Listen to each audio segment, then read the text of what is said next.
कृपादान केली संती कल्पांती ही सरेना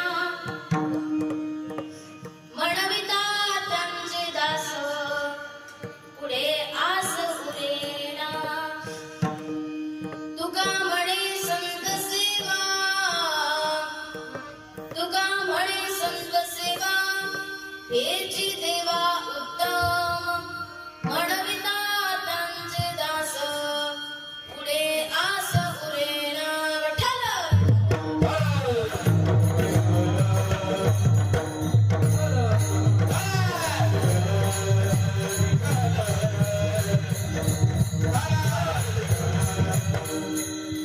गुरुर्ब्रह्मा गुरुर्विष्णुः गुरुर्देवो महेश्वरः गुरुः साक्षात् परब्रह्म तस्मै श्री गुरवे नमः अलङ्कापुरी रम्यसिंहासनस्थं पदाम्भोजतेजस्फुरदिप्रदेशम् विदिन्द्रादिदेवैः सदा स्तूयमानं समाधिस्थमूर्तिं भज ज्ञानदेवम् मायोगन्तं परब्रह्मलिङ्गं भजे हरि पांडुरंगा करू प्रथम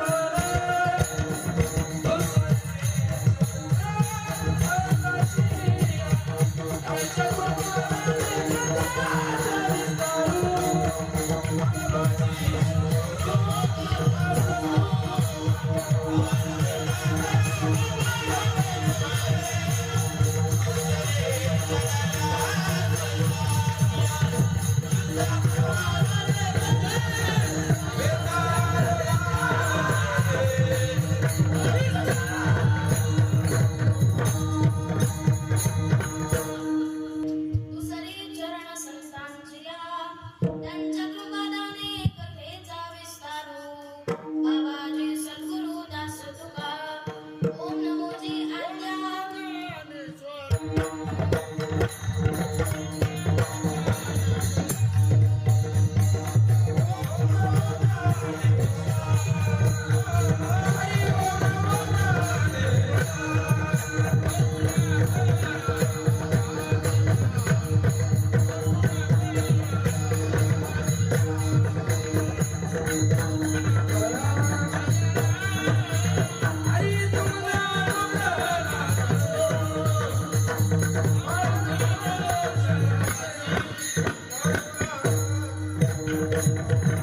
तुमचा अनुग्रह लादलो पावन झालो चराचरी ओम नमोजी आज्ञा वेद प्रतिपाद्या जय जय स्वसंवेद्या आत्मरूपा देवा तुझे गणेशू सकलात्मति प्रकाश मणे निवृत्तिदासु अवधारी जोजी योद्धा प्रविश मम वाचमिमां प्रसुताम् संजीवयत्यखिल श्रुतिधर स्वधाम्ना अन्यांशहस्तचरणश्रवणत्वगादिन् प्राणान्नमो भगवते पुरुषाय तुभ्यम् जन्माद्यस्य यतोर्वयादितरतश् जातेष्वभिज्ञस्वराट् तेने ब्रह्मरुदाय आदिकवये मुह्यन्ति यत्सूरयां तेजो वारिमृतां यथा विनिमयो यत्र त्रिसर्गो मृषा नाम्ना स्वेन सदा निरस्तकुहकम् सत्यं परं धीमहि आदिनाथं समारम्भां निवृत्तिनाथमध्यमाम् अस्मदाचार्यपर्यन्तां वन्दे गुरुपरम्पराम् ज्ञानदेवं नमस्कृत्य नामदेवं तथैव च एकनाथं पुनर्नत्वां तुकारामं च तत्परं शरण शरण एकनाथ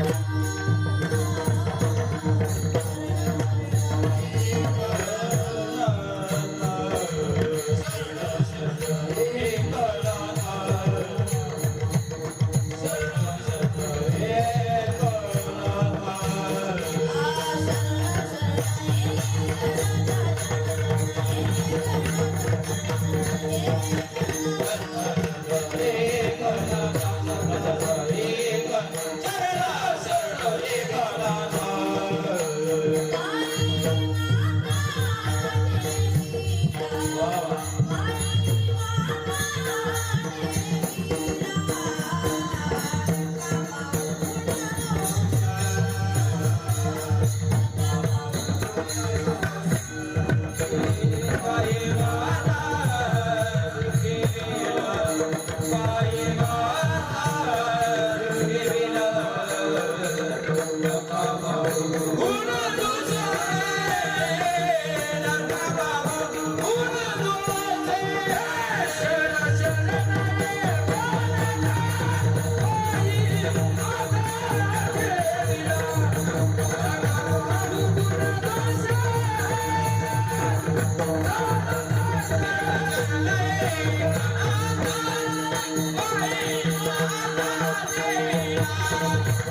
सेवेसाठी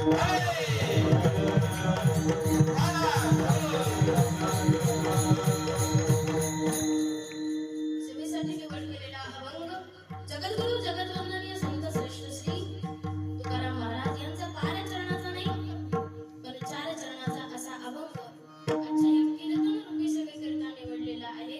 तर या अभंगामध्ये जगद्गुरु तुकोबाराय संतांच्या ठिकाणी काय लाभ प्राप्त होतो याचं वर्णन करतात.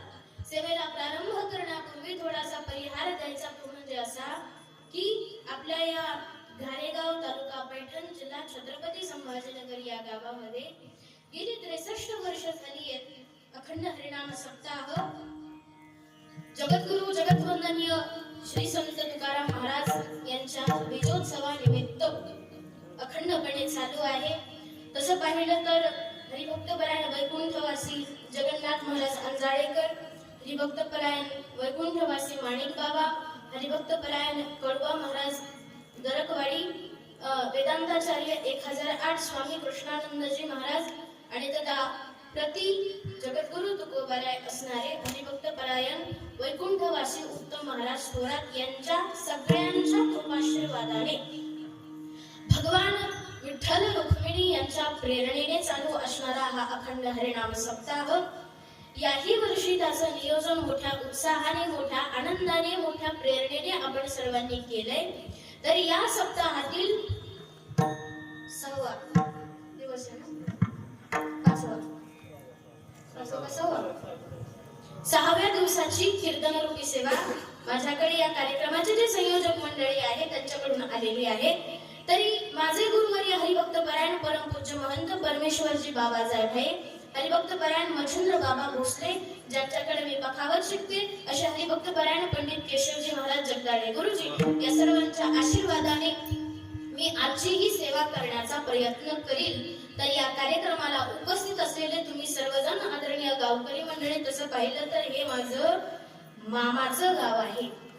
त्याच्यामुळे इथं बसलेले सर्वजण माझे मामा, मामी, मावशी, काका कोण असतील ते सर्वजण, माझ्या या कीर्तनाला उपस्थित असलेले तुम्ही सर्वजण आदरणीय श्रोता वर्ग आणि विशेषतः कीर्तनाला गायनाचे उत्तम साथ देणारे आपले सर्वजण आदरणीय गायक मंडळी, त्याच्यामध्ये हरिभक्तपरायण कपिल महाराज उबाळे उपस्थित आहेत, हरिभक्तपरायण वैजनाथ महाराज वाघ महाराजही उपस्थित आहेत, हरिभक्तपरायण शुभम महाराज शिंदे बरोबर, अजून हरिभक्तपरायण सुमित महाराज, हरिभक्तपरायण कृष्ण महाराज, हरिभक्तपरायण केशवगिरी महाराज, हरिभक्तपरायण गावातले महाराज अरुण महाराज, हरिभक्तपरायण प्रकाश महाराज, हरिभक्तपरायण ज्यांनी पहिली चाल गायली असे कल्याण महाराज ते का बरं, हरिभक्तपरायण लक्ष्मण महाराज गावकरीच आहेत आणि या सप्ताहाचे संयोजक सुद्धा आहेत. हरिभक्तपरायण आमचे विनेकरी बाबा असतील आणि ज्यांनी बखावत सुरुवातीला वाजवला असे सुमित महाराज आणि हरिभक्तपरायण आता जे बखावत वाजवत आहेत असे हरिभक्तपरायण गवारे महाराज आणि दुसरीकडे माझा भाऊ वैभव महाराज हार्मोनियम वादक महाराज असतील आणि तसेच नादब्रह्म वारकरी शिक्षण संस्थेतली ही सर्वजण आदरणीय विद्यार्थी मंडळी, इथं जमलेले सर्व श्रोता वर्ग, महिला वर्ग असतील, पुरुष वर्ग असेल, कोणाचं एखादं वरिष्ठ नाव असेल तर मला सुचवा. सर्वजण आता इथं जे उपस्थित आहे ते ज्यांचे साऊंड सिस्टम आहे असे दादा असतील, जे उपस्थित आहे ते सगळ्यांची नावं घेणं माझ्याच्यानं शक्य नाही, म्हणून इथं जे उपस्थित आहे ते मग ते सजीव असो अथवा निर्जीव असो, चल असो अथवा अचल असो, स्थिर असो अथवा अस्थिर असो, चल असो अथवा अचल असो, सर्वांच्या हृदयस्थ परमात्म्याला त्रिवार वंदन करून मी माझ्या सेवेला प्रारंभ करते.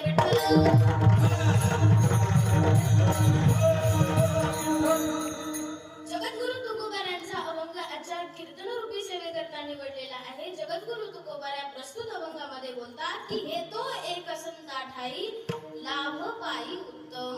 जगद्गुरु तुकोबारायांचं म्हणणं आहे की संतांच्या ठिकाणी, ठाई म्हणजे काही ठिकाणी, लाभ उत्तम आहे, लाभ पायी उत्तम. संतांच्या पायाजवळ आम्हाला लाभ उत्तम मिळतो. कोणता लाभ मिळतो त्याचं विवेचन आपण पुढे करणारच आहोत. परंतु जर संतांचे दास म्हणून जर आपण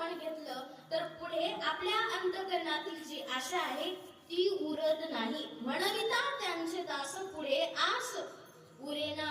बरं, हे जे संत आहे त्यांच्याजवळ आम्हाला लाभ मिळतो, उत्तम लाभ मिळतो, अशा संतांनी कृपा जर केली तर काय काय फलप्राप्ती होते? कल्पांतीही सरेना. संत एवढी कृपा करतात की ती कल्पापर्यंत सुद्धा खाता सरत नाही, एवढी संत कृपा करतात. आणि जर देवाच्या बाबतीत विचार केला तर देवाला मात्र एकच गोष्ट आवडते. तुका म्हणे संत सेवा हेची देवा उत्तम. हा सरळ अभंगाचा अर्थ आहे. आता चिंतन पाहू.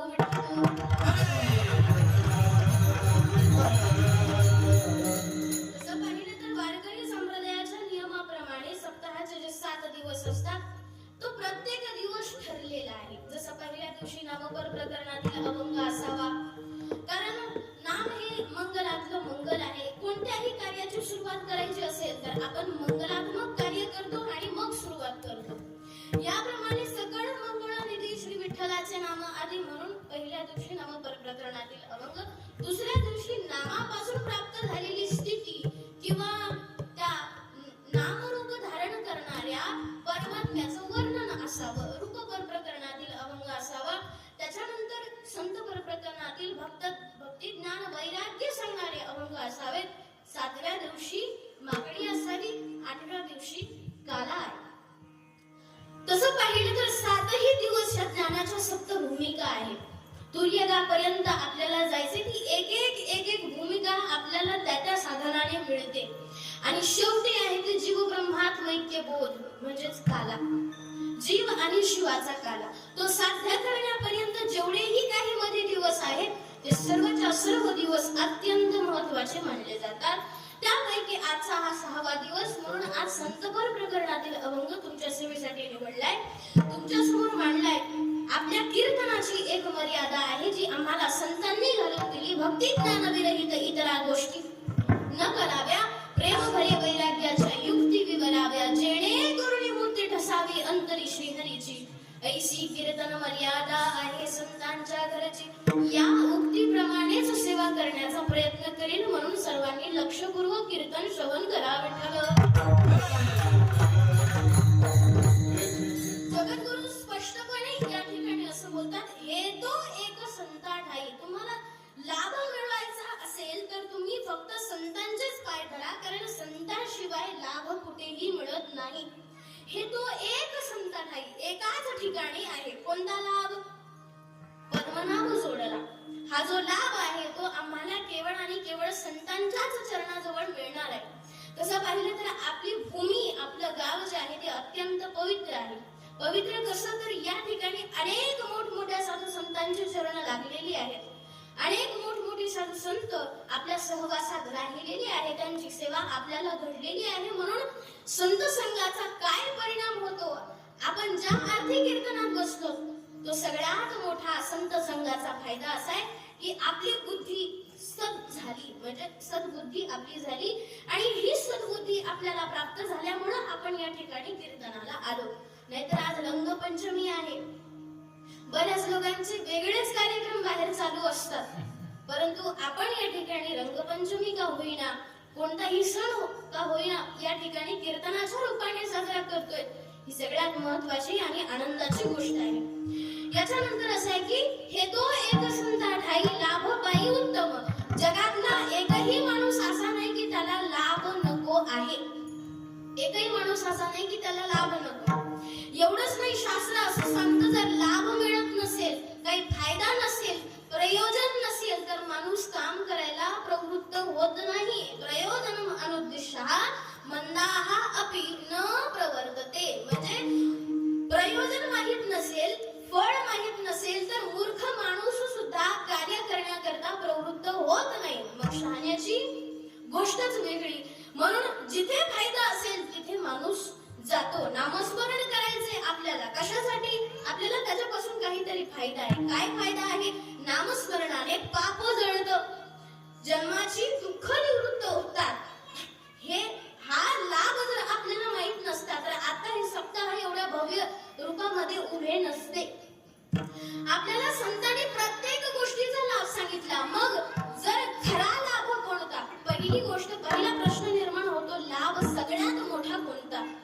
आपण काय म्हणतो? ऐका, लक्ष द्या विठ्ठल. सगळ्यात मोठा लाभ कोणता? हा जर प्रश्न निर्माण झाला तर त्या लाभाचे काही प्रकार सुद्धा पडतात. उत्तम, मध्यम आणि अधम हे 3 लाभाचे प्रकार आहे. अधम लाभ कशाला म्हणतात? वाढावे संतान गृही, व्हावे धनधान्य, द्यावे खावे बरे, असावे सदैव, हेची करी हवं संसारी. जर संसारामध्ये संपत्ती मिळाली, पुत्रप्राप्ती झाली, पुत्राला नोकरी सुद्धा लागली, चांगल्या पगाराची लागली, त्याला पुन्हा बायको मिळाली, पुन्हा पुन्हा हे जे काही लाभ आपल्याला संसारिक दृष्टीने महत्त्वाचे वाटतात ते अधम लाभ आहेत, अधमाधम लाभ आहेत. त्याच्यानंतर आहे मध्यम लाभ. संसारामध्ये जर आपण परमार्थात येत असू, थोड्याफार प्रमाणात जर कीर्तनाला येत असू तर तो आहे मध्यम लाभ. पण याच्याही पेक्षा सर्वोच्च लाभ असा आहे की आपण देवाची प्राप्ती होणं हा सगळ्यात मोठा लाभ आहे. कारण देव मिळाल्याशिवाय मनुष्य देहाची इति कर्तव्यता सिद्ध होतच नाही. कारण मनुष्य आलाय जन्माला एकाच कारणासाठी, कारण त्याला 84 लक्ष योनीतून बाहेर पडायचं आहे. म्हणून मुक्तीचं एकच द्वार सांगितलं ते म्हणजे मनुष्य देह. या मनुष्य देहाला संत महात्म्यांनी निधान म्हटलेलं आहे. काय म्हटले? निधान.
या देहाला संत महात्म्यांनी निधान म्हटलं, निधी म्हटलं आणि शरीर उत्तम चांगले सुद्धा म्हटलं, शरीर सुखाचे गोसुले म्हटलं, शरीर साध्य होय केले. आता शरीराची खरी इति कर्तव्यता, शरीर साधिले परब्रह्म.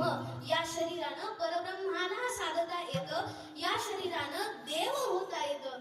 म्हणून हा नरदेह मिळाला, हा सगळ्यात मोठा लाभ आपल्याला पहिला प्राप्त झाला.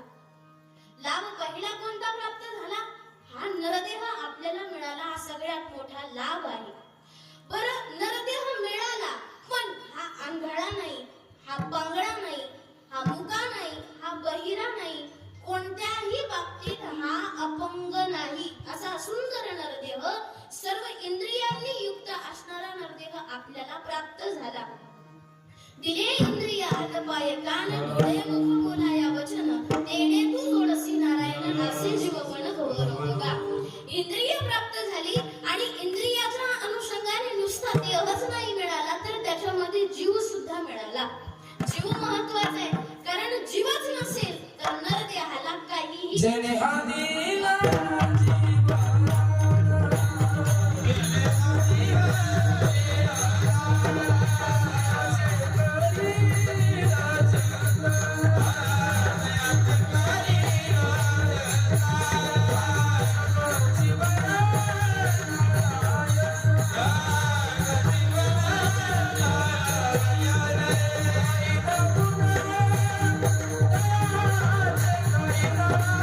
Thank you.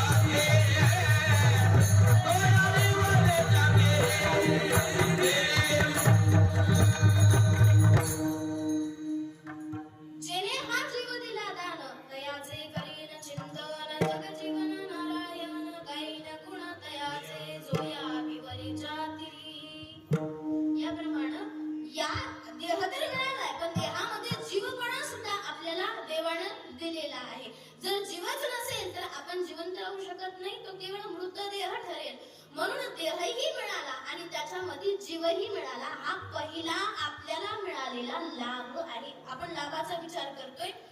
3 लाभ आपण पाहिले: अधम लाभ, उत्तम लाभ आणि मध्यम लाभ. त्याच्यामध्ये उत्तम लाभ आहे तो म्हणजे परमात्म्याची प्राप्ती होणं. आता परमात्म्याची प्राप्ती होण्याकरता काही लाभांची आवश्यकता आहे. त्याच्यातला पहिला लाभ म्हणजे नरदेह मिळाला.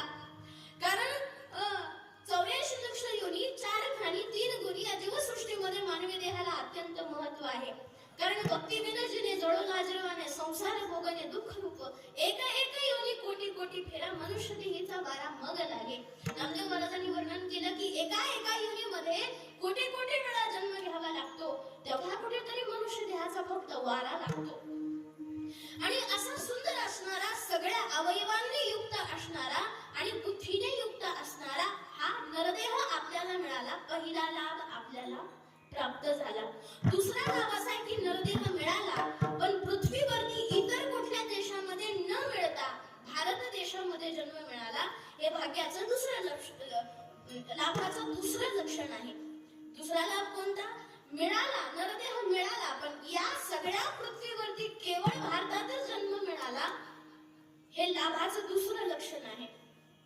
भारतात जन्म का? कारण भरतखंडी नरदेह प्राप्ती हे तो परम भाग्याचे सुवर्ती, तेथही विवेकू परमार्थी, त्याचा वशवर्ती मी परमात्मा. नाथमार्गांनी भागवतामध्ये वर्णन केले की भारत देशामध्ये जन्म मिळणं म्हणजे भाग्याचं लक्षण आहे. का? कारण हा देश संस्कृती प्रधान आहे. हा देश देवप्रधान आहे. एवढंच नाही, देवाचे जेवढे काही अवतार झाले ते केवळ पवित्र ते पूर्ण पावन देश, येथे हरीचे नाथ आहे, जय माझे येथे हरीचे नाथ आहे. पवित्र ते पूर्ण पावन देश, येथे हरीचे नाथ, जय माझे येथे हरीचे नाथ.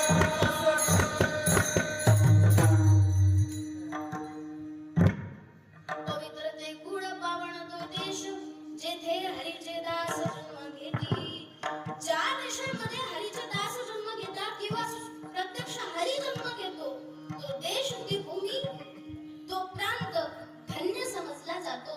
याप्रमाणे भारत देश धन्य आहे, इथली संस्कृती धन्य आहे आणि इथले लोक सुद्धा धन्य आहेत. म्हणून या देशात जन्म मिळाला हा आपल्याला दुसरा लाभ प्राप्त झाला. बरं, भारत देशात का होईना, परंतु महाराष्ट्रामध्ये त्यातल्या त्यात जन्म मिळाला. हे भाग्याचं तिसरं लक्षण आहे, लाभाचं तिसरं लक्षण आहे. का? कारण महाराष्ट्र ही संतांची भूमी आहे. इथं प्रत्येक कण ना कण संतांच्याच पदस्पर्शाने पावन झालेला आहे, पुनीत झालेला आहे. म्हणून इथे जन्म मिळाला, आपल्याला तिसरा लाभ आपोआप प्राप्त झाला. बरं, मनुष्य देहही मिळाला, आपल्याला भारतातही जन्म मिळाला, नवे महाराष्ट्रातही जन्म मिळाला. पण जर तो माणूस दारू पिणारा निघाला, जर तो नको ते खाणारा निघाला, तर काय त्या भाग्याचं काहीच त्याला उपयोग होणार नाही. मग नरदेहही मिळाला, त्याच्यानंतर भारतातही मिळाला, महाराष्ट्रातही मिळाला, आणि त्याच्यानंतर हा माळकरी आहे. चौथा लाभ आपल्याला मिळाला. हा चौथा लाभ आहे. बरं, नुसता माळकरीच असून उपयोग नाही, त्याला देवप्राप्तीची इच्छा पण पाहिजे. मग देवप्राप्तीची तीव्र इच्छा असणं हे लाभाचं 5वं लक्षण आहे, जो आपल्याला लाभ मिळालेला आहे. कायमी उदार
5वी गोष्ट प्राप्त केलेली आहे.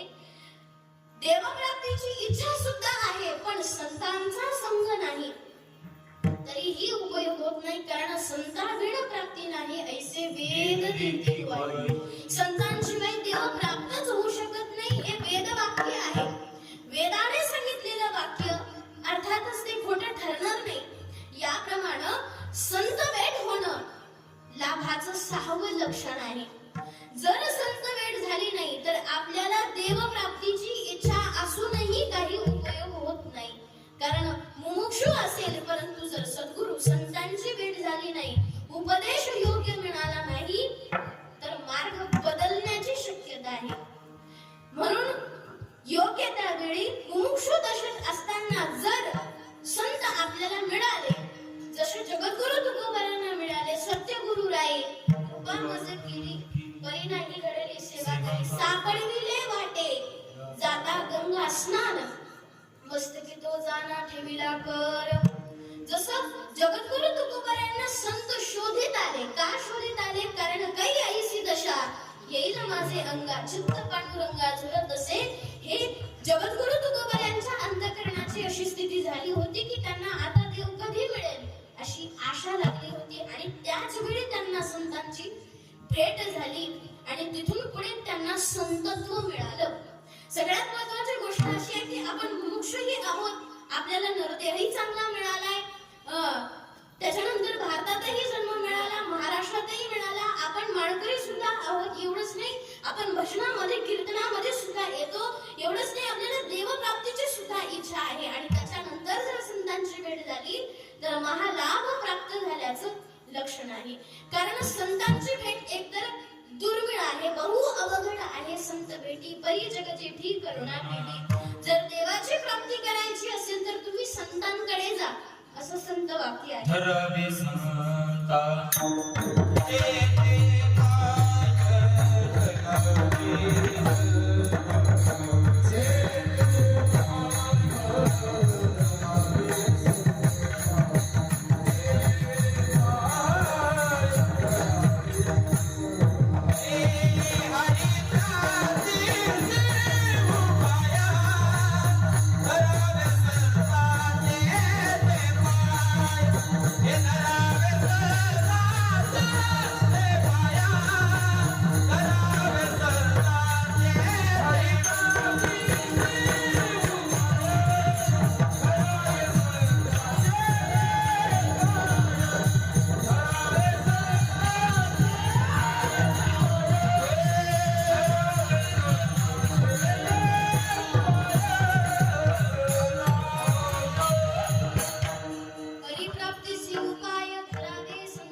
म्हणजे जर संतांची प्राप्ती व्हायची असेल तरी देवाकडे जा, आणि देव मात्र संतांशिवाय आम्हाला कळू शकत नाही.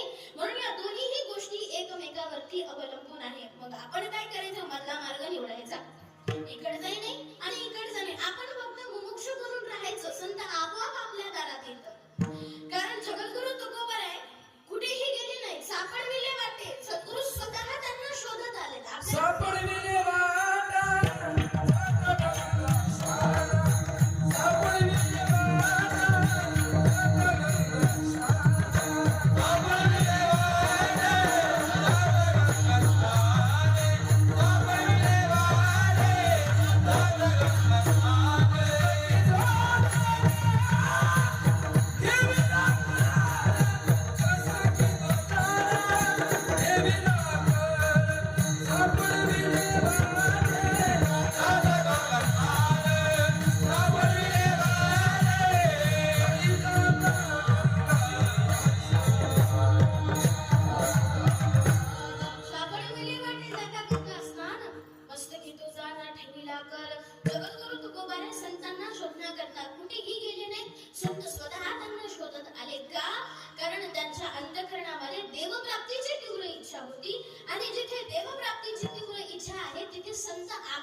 नसते. आणि अशा स्थितीमध्ये जर संत भेटले आणि संतांनी जर आपल्याला देवप्राप्तीचा उपाय सांगितला तर हा सगळ्यात मोठा लाभ आपल्याला प्राप्त होतो. तो कुठे प्राप्त होतो? संतांशिवाय मात्र प्राप्त होत नाही. अभंगाचा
परंतु देवप्राप्त होणं हा जगातला सगळ्यात मोठा लाभ आहे.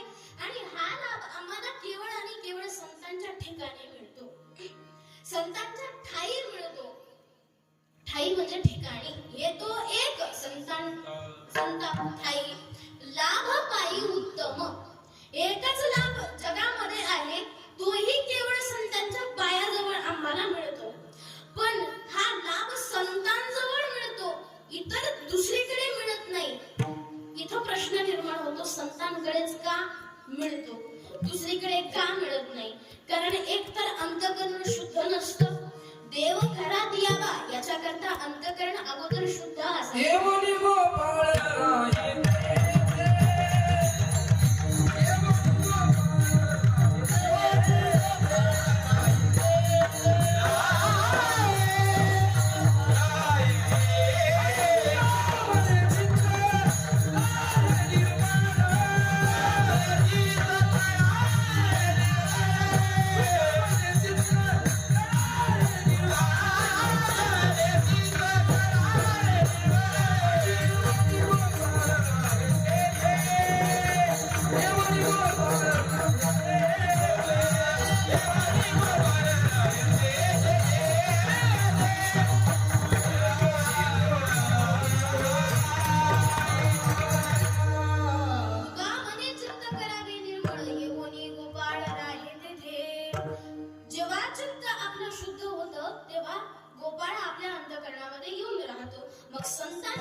अंतःकरण शुद्ध झालेलं नाही, म्हणून आपल्याला त्यांच्या जवळ देव मिळत नाही. आणि संतांचं अंतःकरण मृदू सहाय्य नवनीत जैसे सज्जनाचे चित्त, अशा पद्धतीचं संतांचं चित्त आहे, अंतःकरण आहे, म्हणून त्यांच्या ठिकाणी देव राहतो, त्यांच्या ठाई देव आहे, म्हणून तिथे आम्हाला लाभ प्राप्त होतो. लाभ कोणता? आम्हाला तिथे देवच मिळतो, इतरत्र दुसरं काहीही मिळत नाही. संतांकडे फक्त आपण देवच मागावा, हे सगळ्यात मोठं आपल्या बुद्धीला स्फुरलेलं भाग्य ठरेल. जर आपण संतांकडे इतर संसारातल्या गोष्टी मागत असू तर तिथं आपलं अधःपतन सुरू होतं. हे होऊ नये म्हणून संतांकडे केवळ आणि केवळ देवच मागावा, आणि संत देवाशिवाय दुसरे काही देत पण नाही. देव घ्या कोणी, देव घ्या कोणी, ऐता आला घरकुसुमी, देव न लगे, देव न लगे, साधवणी चरण धरे लागे. हे आपले शब्द झाले, परंतु संत देतात मात्र फक्त देवच. म्हणून देव जर मिळवायचा असेल तर केवळ संतांच्याच ठिकाणी जा.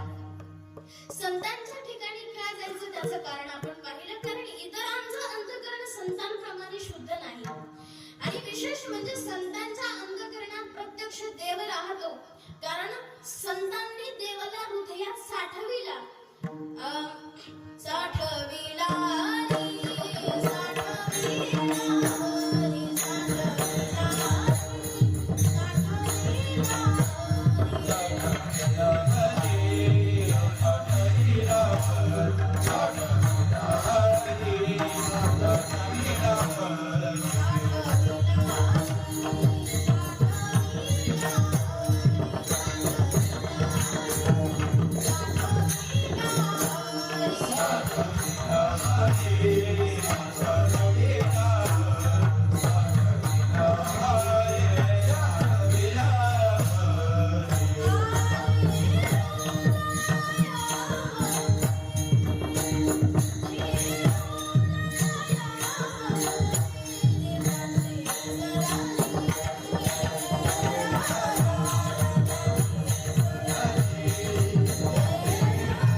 संतांच्या ठिकाणी मिळणारा आहे.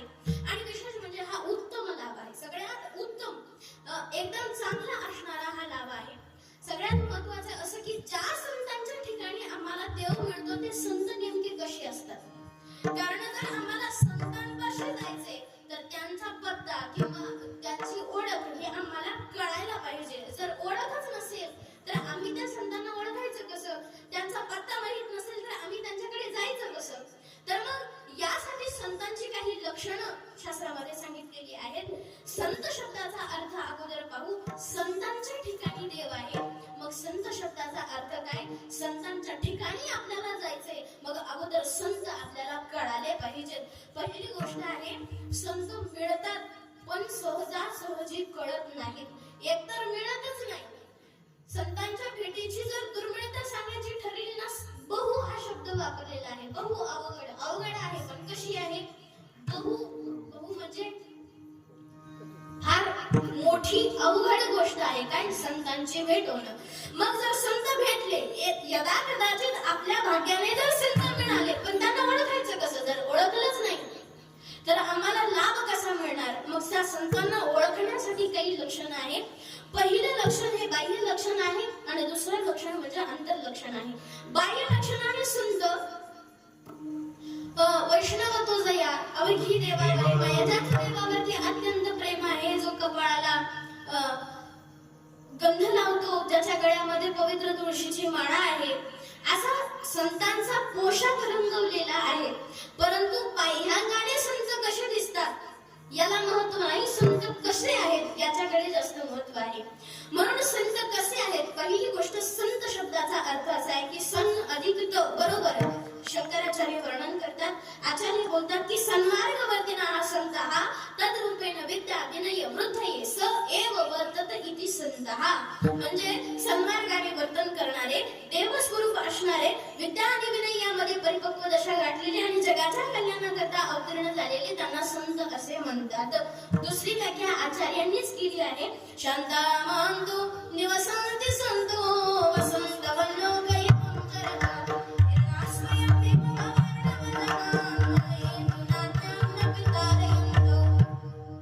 शांतता आणि महानता ज्यांच्यामध्ये वास करते, लोकांच्या हिताकरता जे आचरण करतात, विचरण करतात, ज्यांचा स्वतःचा भवसागर संपलेला आहे आणि बाकी सर्वांना, आपल्या सर्वांना कोणताही हेतू न ठेवता भवसागरातून पार करवितात, त्यांना संत असे म्हणतात.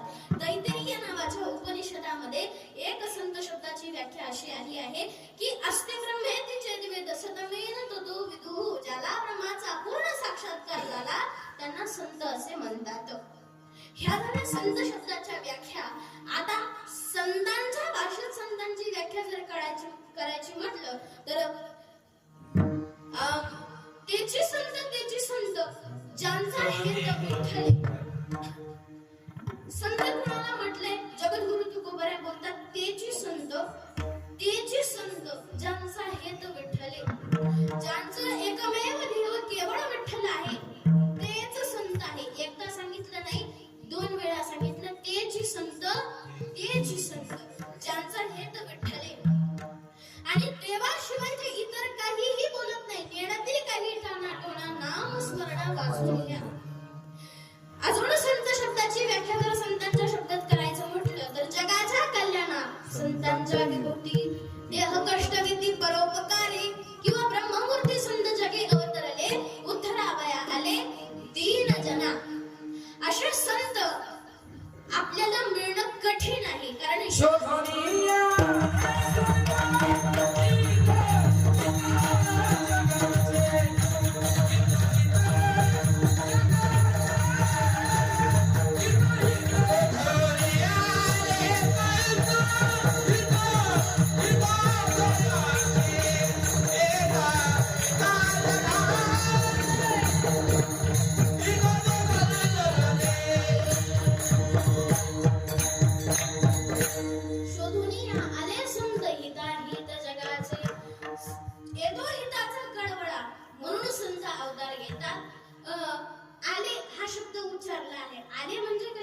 स्वतःच्या इच्छेने आले, त्यांना कोणी आणलेलं नाही. जसं देवाला आणावं लागतं तसं संतांना आणावं लागत नाही.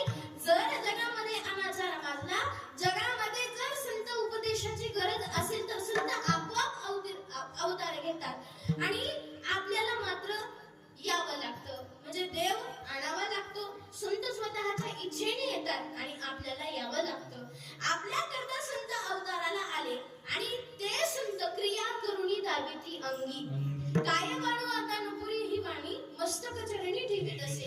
सगळ्यात महत्वाचं असं आहे की तैसे संत जगी क्रिया करुणी दाविती अंगी. ते संत काय करतात? जो लाभ आपल्याला मिळवायचा आहे तो लाभ आधी त्यांच्याकडे आहे.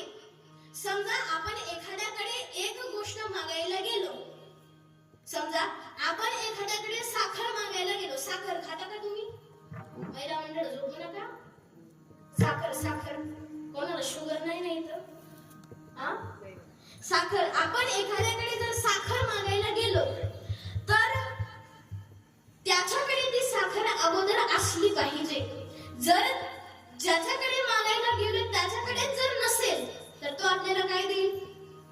काही देऊ शकणार नाही. मग आपल्याला ज्या व्यक्तीकडे जायचंय मागण्यासाठी, ज्या व्यक्तीकडे जायचंय लाभ मिळवण्यासाठी, अगोदर त्या व्यक्तीकडे ती वस्तू प्राप्त असायला पाहिजे. बरं, वस्तू प्राप्त असून उपयोग नाही, ती भरपूर सुद्धा पाहिजे. थोडी असून उपयोग नाही, थोडी असेल तर ती त्याला स्वतःलाच पुरणार नाही. जर द्यायची असेल तर ती वस्तू दुप्पट मोठी पाहिजे. बरोबर आहे ना? असाच नियम व्यवहारात आहे आणि हाच नियम संतांच्या बाबतीत सुद्धा आहे. संतांच्या बाबतीत कसं आहे की आपल्याला जायचंय संतांकडे कशासाठी? लाभ प्राप्त करण्यासाठी. लाभ कोणता? देव मिळवायचाय. हा लाभ सगळ्यात मोठा आणि हा लाभ मिळवण्यासाठी जर आपण संतांकडे गेलो आणि जर संतांकडेच तो लाभ नसेल तर आपण नेमकं कोणाकडे जायचं? मग संतांकडे तो लाभ असलाही कारण देव ते संत निमित्त त्या प्रतिमा देव त्यांच्याकडे असणं ही सामान्य बाब झाली. ते स्वतःच देव आहेत. कारण त्यांच्याकडे देव आहे हे म्हणणं चुकीचं आहे, कारण ते स्वतःच देव आहेत. याप्रमाणे आपण त्यांच्याकडे लाभ मागायला जातो. लाभ कोणता? देवप्राप्तीचा. आणि त्यांच्याकडे तो विपुल प्रमाणात उपलब्ध सुद्धा आहे. म्हणून घातला दुकान देती आलियासी दान. हे संतांचं दुकान आहे. तिथं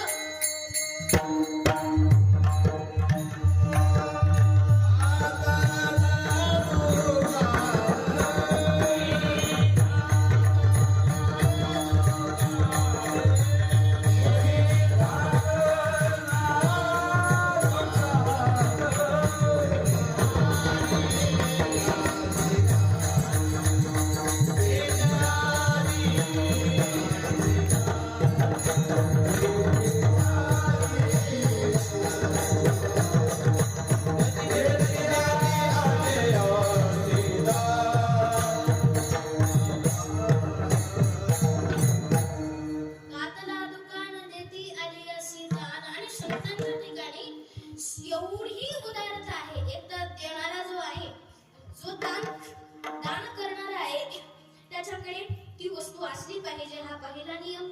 दुसरी गोष्ट, तो माणूस देण्याकरता उदार पाहिजे. आणि तिसरी गोष्ट, त्याच्याकडे ती वस्तू विपुल प्रमाणात उपलब्ध पाहिजे. मग संतांकडे देव आहे. देव मोठ्या प्रमाणात उपलब्ध आहे आणि उपलब्ध असून संत उदार आहे. संत उदार देती आलियासी दान. याप्रमाणे संत उदार आहे. एवढंच नाही, संत चंद्रापेक्षा शीतल आहे, सूर्यापेक्षा तेजस्वी आहे, कर्णापेक्षा उदार आहे. कारण जे लोक आतापर्यंत दानी म्हणून या जगामध्ये झालेले आहेत, त्यांनी केवळ भौतिक रूपाचं दान आपल्याला दिलेलं आहे. भौतिक वस्तूचं दान दिलेलं आहे. ज्या वस्तू संसारात आपल्याला उपयोगी पडतील, परंतु ज्या वस्तूने प्रत्यक्ष परब्रह्म साधला जाईल अशी वस्तू केवळ संतांकडेच आपल्याला मिळाली.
देवप्राप्तीसाठी सगळ्यात मोठा पहिला नियम असा आहे की आपण देवप्राप्तीसाठी अधिकारी असावं लागतो. आणि अधिकारी हा साधन चतुष्टय संपन्न असावा. जर एखाद्याला शिक्षक व्हायचं असेल, शिक्षक जर व्हायचं असेल तर त्यानं आधी BA पास करावं, त्याच्यानंतर त्यानं B.Ed करावं, त्याच्यानंतर काय असेल त्या पदव्या घ्याव्या आणि नंतर तो शिक्षक होण्याचा काय होतो पात्रता त्याला प्राप्त होते. कशाची? शिक्षक होण्याची. मग त्याप्रमाणे जर आपल्याला देवाची प्राप्ती करायची आहे, मग त्याच्याकरता आपल्याकडे पात्रता असावी लागते ना. संत आपल्याला पात्रता देतील याच्यात नवल नाही, पण संत आपल्याकडे यावेत एवढी तरी पात्रता आपल्याकडे पाहिजे. मग सगळ्यात महत्वाची गोष्ट आपण अधिकारी असावा लागतो. अधिकारी हा साधनच्या दृष्टीने संपन्न असावा. साधनच्या दृष्टीने म्हणजे विवेक, वैराग्य, समाधिषटक आणि मुमुक्षुत्व. विवेक म्हणजे सार आणि असार विचार करण्याची बुद्धी, आत्मनात्म विवेक. त्याच्यानंतर आहे वैराग्य. वैराग्य म्हणजे काय? इहलोकापासून ते ब्रह्मलोकापर्यंत अनुकूल मानलेल्या भोगाच्या त्यागाच्या इच्छेस वैराग्य असे म्हणतात. महाराज एवढी मोठी व्याख्या आम्हाला नाही लक्षात राहत, थोडक्यात सांगते. अन्न एखाद्याने जर उलटी केली तर त्या उलटी केलेल्या अन्नाकडे आपल्याला पाहावं तरी वाटतं का? वाटतं का?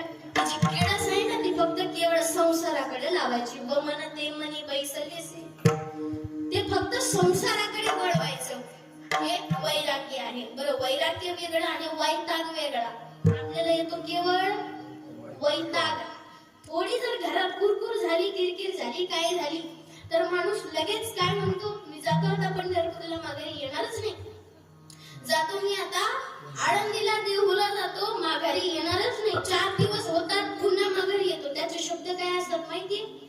त्याचे शब्द असतात, आपलेच दात, आपलेच ओठ, जीवदाताने चाविली, कोणी बत्तीशी ताडीली, मुलांनी मांडीवरती विधी केला म्हणून मांडी कापायची नसते. आपलेच लोक आहे, आपल्याला नाही बोलणार, मग कोणाला बोलणार? आला माघारी. याला काय म्हणायचं? वैताग म्हणायचं. वैराग्य याच्यापेक्षा फार वेगळं आहे. आणि वैराग्य प्राप्त होणं हा सुद्धा लाभ सांगितलाय. वैराग्याचे भाग्य संत संग हाची लाग. याप्रमाणे वैराग्य ज्याच्याकडे आहे तो देवप्राप्तीचा अधिकारी होतो. त्याच्यानंतर आहे समाधिषटक संपत्ती, म्हणजे शम, दम, श्रद्धा, उपरम, समाधान आणि तितिक्षा. शम म्हणजे मनोनिग्रह, इंद्रियांचा जय, वासनेचा क्षय, संकल्पाही नये बरी मन. म्हणजे शम म्हणजे मनाचा निग्रह, दम म्हणजे इंद्रिय निग्रह, इंद्रियांवरती ताबा ठेवणं. त्याच्यानंतर आहे समाधान, जैशी स्थिती आहे तैशा परी आहे, कौतुक तुक आहे संचिताचे, याला समाधान म्हटले. त्याच्यानंतर आहे ती श्रद्धा, श्री गुरु आणि वेद वाक्यावरती नितांत प्रेम आणि विश्वास असणं, याला श्रद्धा असं म्हटले. त्याच्यानंतर आहे तितिक्षा, कष्टासहित सर्व दुःख सहन करणं, याला तितिक्षा असं म्हटले. आणि त्याच्यानंतर आहे उपरम, उपरती अर्थातच विधी सहित सर्वस्वाचा त्याग, एका शब्दात संन्यास. एवढी साधनं असावी लागतात. आणि त्याच्यानंतर सगळ्यात महत्वाचं मुमुक्षुता आपल्याकडे असावी लागते. मुमुक्षुत्व म्हणजे काय? देवप्राप्तीची तीव्र इच्छा असावी लागते, तर देव प्राप्त होतो. एवढी सगळी साधनं असावी लागतात, तर आम्हाला कुठेतरी देवप्राप्तीचा मार्ग सापडतो. मग जर देवप्राप्ती एवढ्या सगळ्या मार्गाने शक्य नसेल, तर सगळ्यात मोठा एकच उपाय धरावे संतांचे ते पाय. देवप्राप्तीसाठी संतांचे तुम्ही पाय धरा. आणि जर तुम्ही अंतःकरणाने शुद्ध असाल आणि तुमच्याकडे एवढी सगळी आतापर्यंत सांगितलेली साधनं असतील, तर संत तुमच्याकडे स्वतः चालत येतील. तुम्हाला संतांकडे जाण्याची आवश्यकता पडणार नाही. पण तुमच्याकडे अंतःकरणही शुद्ध असायला पाहिजे आणि तुम्ही अधिकारी साधन चतुष्टय संपन्नही असायला पाहिजे, तरच येतील, नाहीतर येणार नाही. संतांची अजून 3 शब्दांनी लक्षणं केलेली आहेत: श्रोत्रिय, ब्रह्मनिष्ठ आणि कृपाळू. ज्या संतांकडे आपल्याला जायचे ते श्रोत्रिय असले पाहिजे. श्रोत्रिय म्हणजे शास्त्र श्रवण केलेले पाहिजे, त्यांनी स्वतः श्री गुरूंचा आश्रय केलेला पाहिजे. त्याच्यानंतर ते ब्रह्मनिष्ठ असले पाहिजे, त्या परब्रह्माविषयी एकनिष्ठ असले पाहिजे. आणि त्याच्यानंतर ते कृपाळूही असले पाहिजे. मग आपल्याला ज्या संतांकडे जायचे ते संत कृपाळूही पाहिजे, ब्रह्मनिष्ठही पाहिजे, तर त्या संतांच्या ठिकाणी आपल्याला लाभ मिळतो. हे तो एक संता ठाई लाभ पायी उत्तम. आणि जर असे संत आपल्याला मिळाले तर त्यांचा दास म्हणून राहा. आणि जर दास म्हणून राहिला, नुसतं त्यांचा दास, मी संतांचा दास आहे एवढं जरी म्हटलं, तर काय लाभ? अभंगाचं दुसरं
सगळ्यात मोठा पाश आहे आशा नावाचा. ही आशा घालवणं मोठमोठ्यांना जमलं नाही. आशानां मनुष्याणां काचिदाश्चर्य शृंखला यया बद्धा प्रधावन्ति मुक्तास् तिष्ठन्ति पंगुवत्. आशा ही एका साखळी सारखी आहे. पुढे आस होणे ना, आस म्हणजे काय? आशा. आशा ही एका साखळी सारखी आहे. लांबली की पुढे लांबतच जाते. कशी लांबत जाते? निस्सो गोष्टी शतम शती दशशतम लक्षम सहस्राधिको लक्षेषां क्षिति बालकं क्षितिपति चक्रेषतां वाञ्छति चक्रेषां सुरराजतां सुरपति ब्रह्मास्मदं वाञ्छति ब्रह्मा शिवोपदं शिवो हरिपदं आशाधिको गता. म्हणजे जर एखाद्याकडे 100 रुपये नसतील तर त्याला वाटतं 100 रुपये असते तर बरं झालं असतं. एखाद्याकडे 100 रुपये आहेत पण त्याला काय वाटतं जर 1000 रुपये असते तर आणखी बरं झालं असतं. ज्याच्याकडे हजारो रुपये आहेत त्याला काय वाटतं लाख रुपये असते तर बरं झालं असतं. ज्याच्याकडे लाखो रुपये आहेत त्याला वाटतं 1-2 कोटी असते तर बरं झालं असतं. चांगली प्रॉपर्टी मला खरेदी करता आली असती. जर एखाद्याकडे करोडो रुपये आहे तो राजा होण्याची स्वप्न पाहतो. जो स्वतः राजा आहे तो चक्रवर्ती राजा होण्याची स्वप्न पाहतो. चक्रवर्ती राजा इंद्राची, इंद्र ब्रह्मदेवाची, ब्रह्मदेव शिवपदाची, शिव विष्णुपदाची अपेक्षा करतात. पहा आशा कुठे नेते. आणि संतांचा जर दास म्हणून घेतलं तर ही जी एवढी मोठी असणारी जी आशा आहे, आशा आपल्याला जन्म घ्यायला लावते. याप्रमाणे ही जी आशा आहे जर नष्ट करायची असेल तर तिथे ही संतांचीच संगती महत्वाची आहे. कारण संत नावडे जन धन माता पिता अशा स्वभावाचे असतात. भक्त इसे जाना जे देही विलास गेले आशा पाश निवृत्त. ज्यांचा आशा पाश निवृत्त झालाय तो व्यक्तीच आशा पाश निवृत्त करू शकतो. म्हणून ज्याला आशा स्वतःची निवृत्त करायची असेल त्यानं काय करायचं? संतांचे पाय धरायचे. जर संत मिळत नसतील तर केवळ मी एक संतांचा दास आहे एवढं जरी म्हटलं तरी त्याची आशा निवृत्त होऊन जाते. पुढे आस उरेना, पुढे कशाचीही आशा उरत नाही. पण आधी आपण संतांचे दास आहोत हे म्हणून घेण्यासाठी अंतःकरण शुद्ध असायला पाहिजे. कारण दास म्हणजे काय? सेवक होणं. आपल्याकडे मालक होण्याची जास्त इच्छा असते. दास कोणालाही व्हावं वाटत नाही. दास सहजासहजी कोणी होत नाही. परंतु संत प्रार्थनाच देवाला अशी करतात की तुमची दासीचा दास करून ठेवा, आशीर्वाद द्यावा हाची. जर तुमचा जो दास आहे त्याचा जो दास आहे त्याचाही दास मला करून ठेवा, हे संतांचं बोलणं आहे. दास कोणालाही व्हावं वाटत नाही. सगळ्यांना मालक होण्याची इच्छा आहे. पण एवढं सगळ्यात महत्वाची गोष्ट आहे की मालकापेक्षा दास जो सेवक आहे ना तो सगळ्यात जास्त सुखी असतो. सगळ्यात जास्त सुखी कोणता? सेवक. केलेलं काम करायचं, त्याला पगाराची काळजी नसते. म्हणजे कोणाला तरी पगार द्यायचा आहे तेवढे पैसे आपल्याकडे आले पाहिजे हा त्याला विचार कधीही नसतो. त्याला सांगितलेलं काम करायचं, काम केल्यानंतर त्याला मोबदला आपोआप मिळणार आहे. दास होण्यामध्ये जास्त आनंद आहे. पण जर तो संसाराचा दास नकोय, संसाराचा दास जो झाला त्याला संत महात्म्यांनी खर शब्दाची उपमा दिली. काय दिले ते? खर म्हणजे काय? कर्तव्य.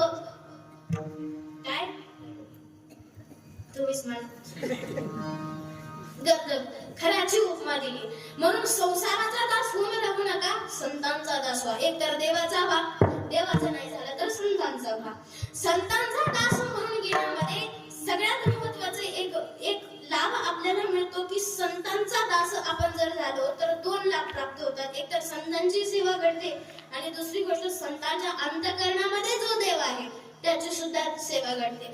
समजा जर आपण हनुमंतरायाची सेवा करत असलो तर एक संतांचीही सेवा होईल आणि हनुमंतरायाच्या अंतःकरणात श्रीराम आहे म्हणून श्रीरामांची सुद्धा सेवा घडेल. हे 2 लाभ एकत्रित प्राप्त होतात. मग 2 in 1 साध्य करायचं असेल तर तुम्ही संतांचे दास व्हा. आणि संतांचे जर दास म्हणून घेतलं तर काय होईल? कृपादान केले संती कल्पांती ही सरेना. कृपादान केले संती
कृपादान केले संती कल्पांती ही सरेना. अलीकडे रामायणाचा अभ्यास चालू आहे म्हणून रामायणातील एक उदाहरण असं आहे की ज्यांनी रामायण लिहिले ते वाल्मिकी ऋषी. ते वाल्मिकी ऋषी पूर्वजन्मीचे वाल्याकोळे होते. वाल्याकोळे हा एवढा पापी होता, असा होता, तसा होता, वगैरे वगैरे भरपूर वर्णन आहे, त्याच्याकडे मला जायचं नाही. पण त्यांना देवर्षी नारदाची भेट झाली. देवर्षी नारदांनी त्यांना काय केलं, एकच शब्द सांगितला, ज्यांचा करता तू पाप करतोय ते तुझ्या पापात सहभागी आहेत का, एवढं फक्त विचारून ये. नारद ते विचारेपर्यंत येऊन थांबले. त्याचा अहंकार नष्ट झाला आणि तो नारदांना शरण आला. नाम मिळालं, नारदांची भेट झाली. तो राम राम सुद्धा म्हणत नव्हता, तो मरा मरा म्हणायचा. का बरं? कारण मंत्र हा उलटाच जपावा लागतो. आजपा जपाने उलट प्राणाचा ही रीत आहे. मंत्र उलटाच जपावा लागतो. जर तो श्वासावरती जपायचा असेल तर तो त्यानं हजारो वर्षापर्यंत त्या नामचिंतन त्यानं चालू ठेवलं आणि नारदांची भेट झाल्यामुळं वाल्याचा वाल्मिकी ऋषी झाले. एवढंच नाही, अधिकार काय केले रामायण राम आले हो, केले रामायण राम आले, रामायण राम आले हो, केले रामायण कोणी आले, कोणी आले किरणी वाले गहाले, हरी केले रामायण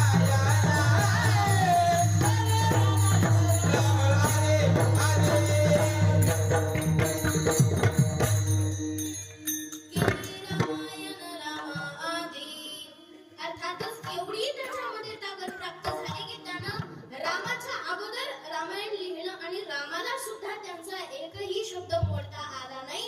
जसं रामायणात लिहिलंय तसंच रामाला वागावं लागलं. एवढं दान कुणामुळे प्राप्त झालं, एवढा अधिकार कुणामुळे प्राप्त झाला, केवळ आणि केवळ संतांमुळे. कारण संत आपल्याला आपल्यासारखं बनवतात. म्हणजे कृपादान केले संती कल्पांती सरेना. एवढी संत कृपा करतात, एवढी संत कृपा करतात की ते कल्पापर्यंत सरत नाही. आता जर आयुष्याची गणना मोजायची ठरली तर आपले केवळ 100 वर्ष आहेत. 14 चौकडे अरे मना शोक करीसी किती, इथं वयाची धनसंपत्ती आयुष्य भविष्य नाही तुझे हाती, हे अवघी अंती जाय जणे. या अभंगामध्ये सगळ्यांच्या आयुष्याची यादी दिलेली आहे. 14 चौकडे अलंकनाथा, 99 सहस्रराय दशरथा, तीही गेले स्वर्गपंथा. मागे सर्वथा मुरलीची तो अभंग तुम्ही घरी जाऊन नामदेव महाराजांच्या गाथ्यामध्ये उघडून पाहावा. एवढी सगळ्यांना विनंती करा. श्रद्धाचं काम एवढंच नाही, इथंच ऐकायचं निधन सोडून द्यायचं, तळी फुंकिली सोनारे इकडून तिकडे असं व्हायला नको. जर कीर्तनकाराने पाहून या ग्रंथ करावे कीर्तन अशी जर अपेक्षा असेल तर श्रोतांनी सुद्धा घरी जाऊन ग्रंथ उघडले पाहिजेत. म्हणून ठीक आहे, तुम्ही घरी जाऊन हा अभंग पाहावा. असं संत कृपा करतात की ती कल्पापर्यंत सरत नाही. अहो आम्हाला तर केवढं 100च वर्षाचं आयुष्य आहे, कल्प कुठे राहिला. एवढा मोठा संत दान करतात की ते कल्पापर्यंत सरत नाही. म्हणजे काय, सगळ्यात महत्वाचं ते आयुष्यभर सरत नाही. आणि दुसरी गोष्ट म्हणजे आपलं जन्म मरण संपून जातं, कल्प तर राहिला बाजूला, जन्म मरण संपून जातं. हा सगळ्यात मोठा लाभ संत आपल्यावरती कृपा करण्याचा आहे. एवढंच नाही, संत एवढी कृपा करतात. संतांच्या कृपेचं जर उत्तम उदाहरण पाहायचं ठरलं तर वाल्मिकी ऋषी आपल्याकडे आहेत. एवढंच नाही, इतिहासामध्ये जेवढे काही बाकी लोक होऊन गेले त्यांचं सगळ्यांचं पूर्वचरित्र पहा. त्यांचं सगळ्यांचं पूर्वचरित्र आणि उत्तरार्ध चरित्र जर आपण पाहिलं तर काय आपल्याला ध्यानात येईल, मध्ये संत भेट झाली म्हणून त्यांच्या जीवनाचा कायापालट झाला. आमच्या जीवनात तीच गोष्ट घडलेली आहे. आपल्या भागाला लाभलेले प्रति जगद्गुरु तुकोबराय असे वैकुंठवासी उत्तम महाराज थोरात हे आमच्या जीवनामध्ये आम्हाला त्यांचा संग मिळाला म्हणूनच आम्ही या ठिकाणी उभे आहोत. तर यदा कदाचित आमच्या कोणत्याही व्यक्तीला घरातील जर त्यांची सेवा घडली नसती तर आम्ही इतर मार्गाला लागलो असतो. मला भाग्य या गोष्टीचं सगळ्यात मोठं विशेष वाटतं की त्यांनी माझं कीर्तन ऐकलं होतं पलीकडच्या गारेगावमध्ये. त्यावेळी मी फक्त 5वीला होते आणि भक्ताईचे जाणं जे दिली उदास गेले आशा पाश निवारुणी हा अभंग घेतला होता. त्या आशीर्वादावरती आज इथे तुमच्या समोर उभी आहे. म्हणून संतांची काय कृपा असते हे जर पाहायचं ठरलं तर प्रत्येकानं स्वतःचं जीवन तपासून पहा. आपण काय होतो आणि आता आपण कसे आहोत आणि संतांच्या कृपेने अजून आपण काय होऊ शकतो हा विचार प्रत्येकाने ज्याच्या त्याच्या जीवनामध्ये केला पाहिजे. संतांची एवढी कृपा आहे की ती कल्पापर्यंत सरत नाही. खाता खाता जर माणूस म्हटला लाडवाचं जेवण आहे, चांगलं भरपूर सुगंधी पंचपक्वानांनी युक्त असं जेवण आहे, पण खाता खाता माणसाचं पोट भरलं तर काय म्हणतो, बस आता सरत नाही असं म्हणतो की नाही. हेच शब्द निघतात कधी, जेव्हा संत आपल्यावरती कृपा करतात. संतांनी आमचाही मनोरथ पूर्ण केला तसा तुमचाही संत मनोरथ पूर्ण करतील. निळोबारांनी वर्णन केले,